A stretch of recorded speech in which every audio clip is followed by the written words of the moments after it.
Blessings. Once again, we're in a vacant lot looking to see what weeds are growing in this vacant lot because remember, green blessings are everywhere. And indeed, we can start out right here at the front of this little section, and one of the great remedies, hypericum perforatum, the plant that I do not leave home without, in perfect flower, just right for picking and making tincture from the fresh blossoms and oil from the fresh blossoms. So many uses for this plant. I love it. And here's another magnificent flower here. Look at this beautiful purple Loosestrife. This is a plant that when it first came in was deemed a very invasive plant and people were out pulling it and trying to get rid of it. And now we're appreciating it more as a beautiful flower. And it actually works great as a cut flower. But also, it's part of my third eye opening tincture. So your third eye opening tincture is the flowers of purple Loosestrife and the flowers of chicory. And I'm surprised that there isn't any chicory right here because it's chicory week and the chicory is blooming everywhere. But in this little vacant lot, there isn't any. And the flowers of cronewort. Now, let's see. When we first walked up here, here we go.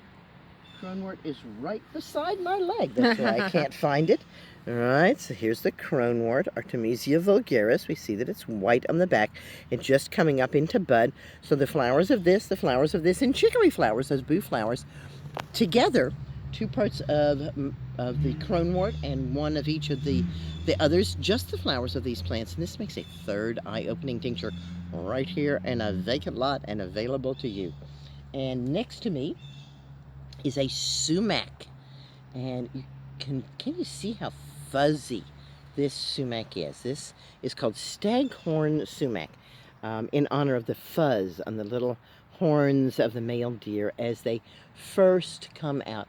And this plant gets, you can see it behind me, it gets big and it gets bigger and then has beautiful, really huge clusters of red berries. And sumac is starting to get some real attention because those berries are incredibly high in some very special antioxidants, including the anthocyanins, those dark coloring antioxidants. But the sumac berry itself, which is used quite a lot in Mid-Eastern cuisine, has some special antioxidants of its own. We'll get you a picture of those later on, but in this little bit of vacant lot, it's not right here. What else do we have? Grapes, grapevines, and you remember that Susan really likes this part of the grapevine as a little snack. Yummy, yummy, crisp, crunchy, lots of vitamin C, and the grapes, of course, can be eaten, as well as the grape leaves. What else do we have blooming here? We have Queen Anne's lace. Beautiful white flowers of the Queen Anne's lace. These are very rich in potassium. Flowers go right in our salad, as do the leaves from the Queen Anne's lace. The whole plant is completely and deliciously edible. And growing down below it is wild geranium. The wild geranium, the Geranium maculatum, grows all over the world, and it's used by herbalists all over the world as a primary astringent, something to contract tissue, something to counter weeping, sores, eczemas, things like that. What else do we have growing here with us? We have, oh, look at this. Japanese knotweed. Where there's one, there will be more. And we'll come back in the autumn and dig the root of this and tincture it.